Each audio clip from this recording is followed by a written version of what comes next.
करीब 24 घंटे पहले योगी ने जो बयान दिया था उसकी गूंज इस समय भी मुस्लिम मोहल्लों में गूंज रही है। योगी ने कुंभ की जमीन पर वक्फ बोर्ड को जवाब देते हुए कहा कि वक्फ के नाम पर जितनी जमीनों पर कब्जा किया गया है उनसे एक एक इंच जमीन वापस ली जाएगी।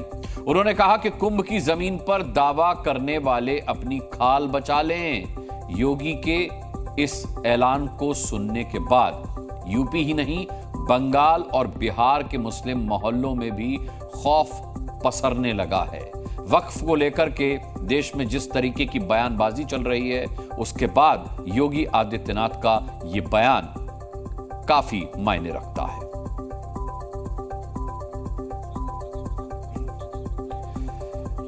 लगातार वक्फ बोर्ड के दावे, लगातार वक्फ बोर्ड का जमीनों पर अपना दावा ठोकने का ऐलान, चाहे वो दिल्ली हो या देश का कोई और कोना। और अभी हाल ही में आपको मालूम हुआ होगा कि वक्फ बोर्ड का कहना है, बल्कि वक्फ बोर्ड का भी नहीं कहना, एक मुफ्ती साहब का कहना है कि ये जो महाकुंभ हो रहा है ये भी वक्फ की जमीन पर हो रहा है। तो अब ऐसे ऐलानों के बाद योगी आदित्यनाथ का यह बयान और इसके मायने समझे जाने चाहिए।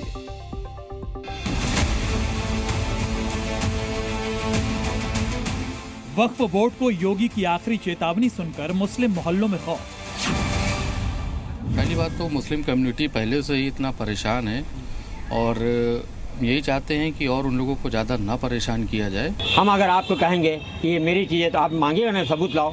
सबूत तो वो मांगे नहीं, उन्होंने क्लियर कह दिया है, खाल उधेड़ देंगे। ये किसी की सरकारी जमीन नहीं है कि मतलब किसी ने कह दिया हम कब्जा छीन लेंगे।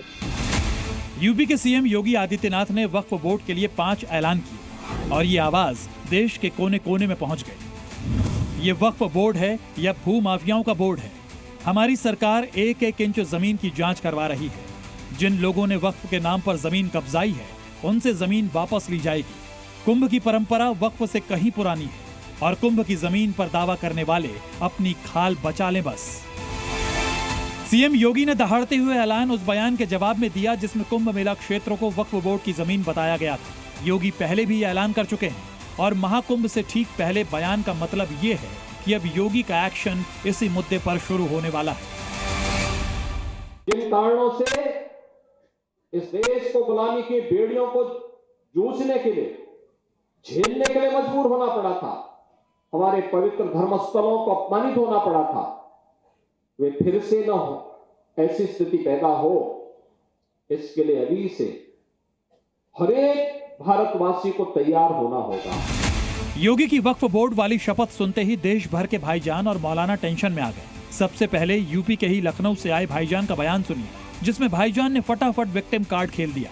सब मिलकर ये माहौल बनाने लगे कि हजारों लाखों एकड़ जमीन पर कब्जा करने वाले वक्फ बोर्ड के खिलाफ योगी को ऐसा बयान नहीं देना चाहिए था।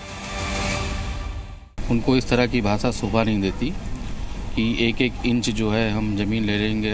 पहली बात तो मुस्लिम कम्युनिटी पहले से ही इतना परेशान है और यही चाहते हैं कि और उन लोगों को ज़्यादा ना परेशान किया जाए, क्योंकि इस तरह की जो है शब्दावली बोलना एक सीएम के लिए बहुत ही मतलब जो है शर्मनाक है।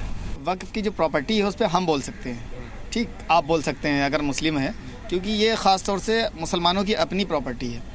जैसे हमारे पूर्वज थे या अभी भी लोग, क्या होता है कि कुछ चीज़ें दान कर देते हैं कौम के लिए, मस्जिद में, मदरसे में, उसी को वक्फ बोलते हैं। भाईजान के बाद मौलाना आए तो वो वक्फ के गैर कानूनी कब्जे की बात करने के बदले वक्फ बोर्ड को भी पीड़ित बनाने की कोशिश करने लगे।